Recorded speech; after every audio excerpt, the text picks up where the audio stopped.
va terminer ce tour de table avec les grands groupes, avec toi, Marianne Gallardo, pour Engie, pour le Crygène, parce que on va là rentrer dans une autre approche. Alors, il y a beaucoup de... Pardon, je reviens en arrière. Il y a beaucoup de similitudes, hop, merci beaucoup, entre ces grands groupes. Et une de ces similitudes, c'est que, et c'est le cas aussi pour L'Oréal qu'on vient de voir là, c'est que souvent, cette envie d'innovation bio-inspirée, de biomimétisme, est venue par les enjeux RSE et les directions à la fois recherche et développement durable. Je me souviens qu'en 2016, Laurent Gilbert, que vous venez de voir, était intervenu avec Alexandra Palt, qui est VP du groupe en charge du développement durable. Et c'est vraiment intéressant. Et je crois que Marianne, ton histoire sur un certain nombre de recherches que tu mènes en bio-inspiration vient aussi tout simplement d'un cahier des charges qui vise à réduire l'empreinte environnementale des différents produits que vous développez. Merci beaucoup d'être là. Bonjour à tous. Donc, je vais vous présenter quelques applications concrètes du centre de recherche Engie Lab Crygène. Crygène qui signifie Centre de recherche et innovation pour le gaz et pour les énergies nouvelles. La première est une demande très pragmatique d'une de nos filiales, Elengy, qui, comme toutes les industries mondiales, utilise l'eau dans son process. Ici, pour un échange thermique, c'est-à-dire regazéifier le gaz liquéfié. Cette eau que l'on aspire de l'environnement naturel doit être traitée. Parce qu'au sein des infrastructures va se développer ce qu'on appelle le biofouling, qui correspond à de l'entartrage, à de la corrosion, au développement d'organismes micro, macro, qui viendraient donc se développer et abaisser soit la qualité des produits, soit dégrader les infrastructures et la performance. À l'heure actuelle, la principale solution est une solution chimique. Donc, on voudrait s'en affranchir et c'était une demande très prégnante de notre filiale Elengy, c'est-à-dire trouver une alternative verte à cet usage chimique qui pollue, qui aussi détruit nos propres infrastructures car c'est très agressif. À cette demande, Engie a répondu avec une solution complètement inédite à partir de biotechnologies. L'usage de biopolymères marins. Alors, ce sont des biomolécules totalement naturelles que l'on connaît très bien parce qu'elles se déposent sur les rochers et nous font glisser quand on marche dessus à marée basse. Et ces biomolécules-là sont de la famille des sucres, sont totalement inoffensives pour la nature, sont totalement biodégradables et ont la particularité, en occupant l'environnement, en occupant les infrastructures, de limiter le développement de tout organisme vivant, micro ou macro, par simple principe de compétition naturelle. C'est-à-dire que les organismes qui vont arriver dans une canalisation qui aurait été traitée par ces biomolécules-là vont trouver le milieu occupé et vont naturellement passer leur chemin sans être détruites, sans être tuées. Donc cette solution-là nous est apparue comme la solution. Elle n'était absolument pas développée industriellement. Elle n'avait jamais été testée pour l'industriel. Ces biomolécules-là étaient connues par L'Oréal notamment, par la cosmétique, parce que ces biopolymères-là sont déjà utilisés pour améliorer l'adhésion de crème sur la peau et permettre au principe actif d'être mieux assimilé par notre corps. Donc, Engie a eu l'audace, et Elengy, sa filiale, a eu l'audace de financer tout un programme de recherche totalement inédit avec un jeune partenaire brestois, Polymaris Biotechnologies, qui développait ses principes actifs naturels pour la cosmétique et qui n'avait jamais du tout testé ces biopolymères-là pour des industriels. Et en 2014, on a commencé cette démarche-là R&D.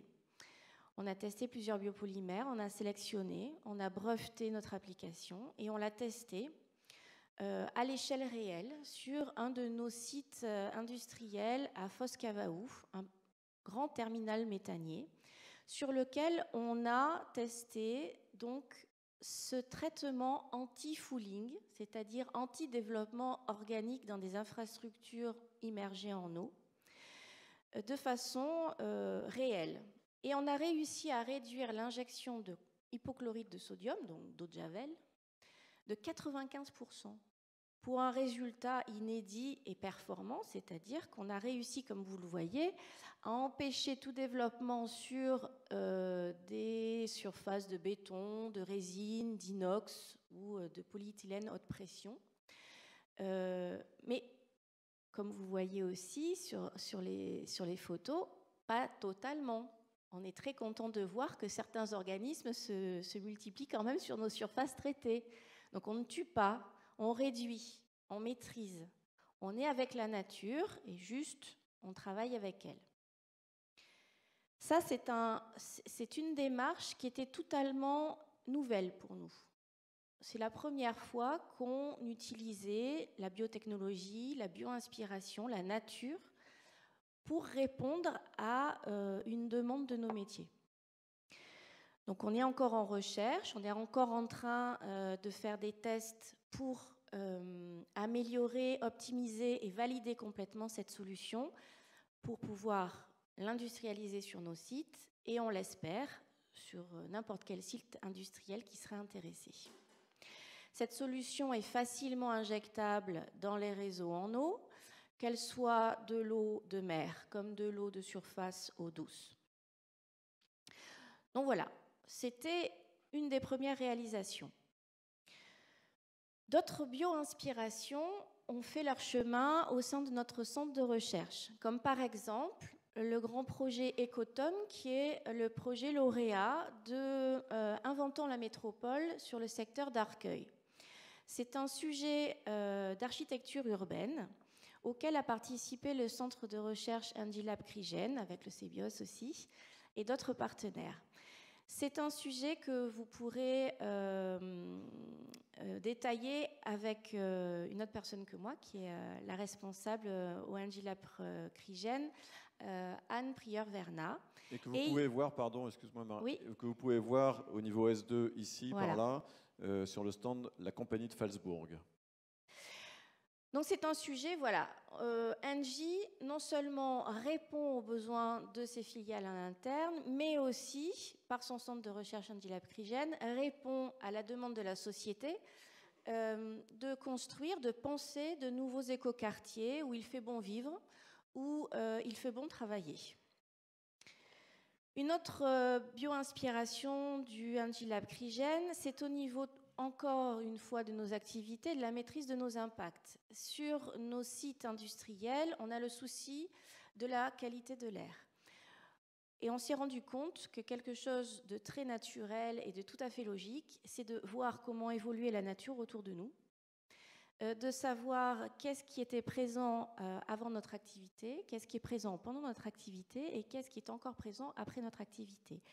Et ces biosentinelles sont des champignons, des lichens, des bactéries, des plantes que l'on a appris à identifier, à qualifier et à surveiller.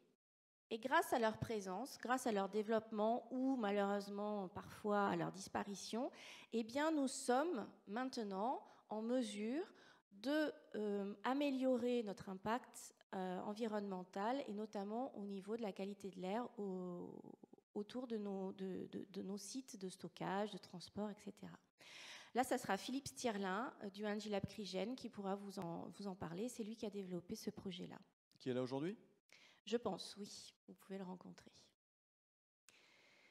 Une dernière bio-inspiration, c'est celle de la capture du CO2. Alors voilà, on en est tous là. On veut tous abaisser notre bilan carbone et notamment, nous, nos activités de par le gaz naturel et sa combustion qui produit naturellement du CO2. Et on a en 2015-2016 eu un partenariat avec la société AlgoSource, avec laquelle on a construit un pilote que vous pouvez voir sur les photos, sur leur site de recherche AlgoSolis à Saint-Nazaire, où là on a couplé une chaudière avec une piscine de culture de microalgues. Parce que quel est le meilleur moyen que d'abaisser notre bilan carbone que par le fait de le faire capter le CO2 pour la croissance et la production de biomasse, ici microalgale. Donc ce sujet-là reste pour le moment en suspens. On espère pouvoir le recommencer avec AlgoSource, mais on était très content parce qu'on a réussi à coupler ces deux technologies, donc la technologie de la combustion industrielle, ici urbaine, avec une technologie de production de biomasse valorisable en création de valeur. Olivier Lépine, AlgoSource, sera ici à 14h pour parler d'AlgoSource. Et bien sûr, les microalgues peuvent être une source très intéressante de production de biogaz, biofuel. Alors ça, c'est encore en pleine investigation. Et on espère très vite pouvoir créer des pilotes, des tests dans cette dynamique-là. Alors ça, c'était des réalisations très concrètes.